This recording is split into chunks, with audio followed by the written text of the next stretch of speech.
So hi and welcome back. And today I have 5 more mods to go through. And also we have some very exciting news about the modding tools in hopefully a very near future. But before we get to that, let's have a look at the first mod. So the first mod today is all mercs at start, and it's a simple mod that just makes sure that every single mercenary is online at the beginning of the game. This is a mod that is very useful if you want to start the game with a certain composition of mercs and you don't want to restart the game over and over until you get the right ones online. It's pretty much a convenience mod, making so that you can actually choose your group from the beginning. It doesn't affect the gold mercenaries, but you wouldn't be able to recruit those from the start anyway. So the second mod of today is more perks. This is a simple mod that lets you choose 3 tactical perks in the beginning rather than the 2 you can normally pick. It does make your character a bit stronger, but it's nothing really big. But if you want 3 perks or 3 tactical perks in the beginning rather than 2, the mod you want to use is more perks. It does change the game a little bit because it makes your own character a bit stronger. Now before we go on to the third mod, if you enjoy these kinds of videos with mod updates, please leave a like or maybe even a sub.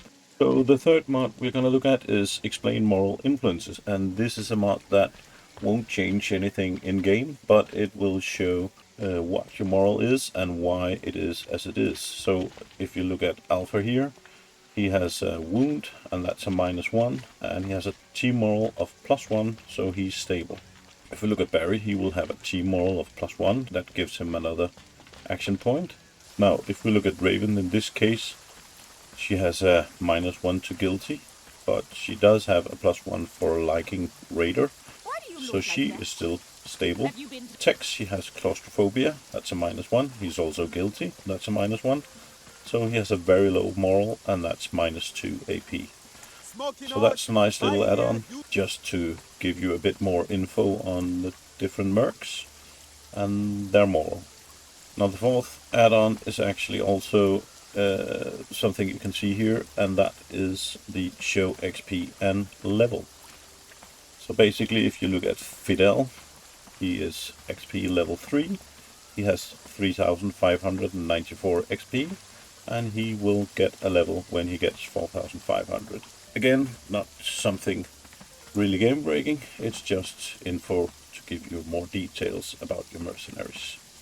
So the last add-on is the show brief AP move, and if you look at Buns, she has 13 AP and she has +4, and the +4 is actually her free move.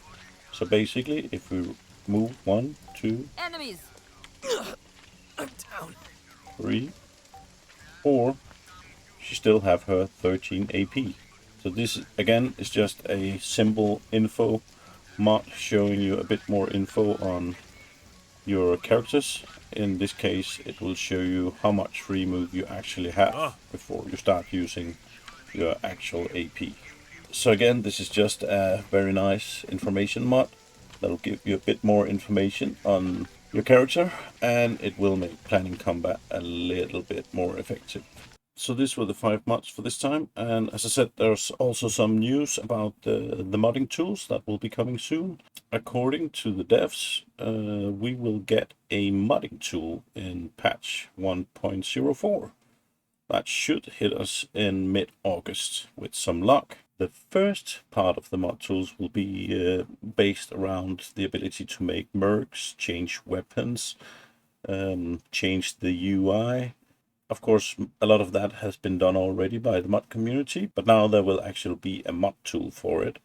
It should make it easier to also import custom merc pictures, custom characters, splinter characters and stuff like that. So I'm guessing we will see a lot more mercs, and of course we'll see some changes to the UI. Also, there will be in the first part of the mod tools the ability to change the rules of the game. Of course, a lot of people already made a lot of that stuff in the game already. The modders are really pushing out a lot of stuff, but now there will be an official mod tool for it, and that's just cool.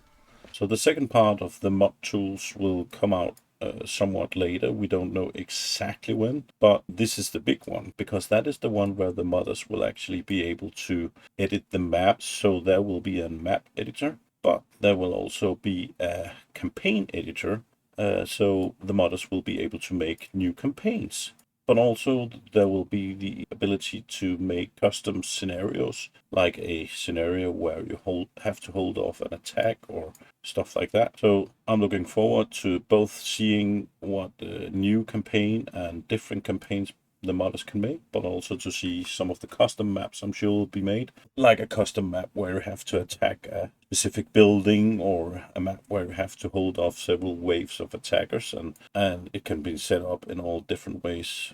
We don't know exactly yet when the mod tools will come out, but they did say that the first part will hit us sometime mid-August, and that the second one should come not too long after that. So I'm really looking forward to seeing all the awesome campaigns and stuff people can do with proper mod tools. In any case, that's all for this time. If you found this informative, please leave a like and a sub, and Rex are out.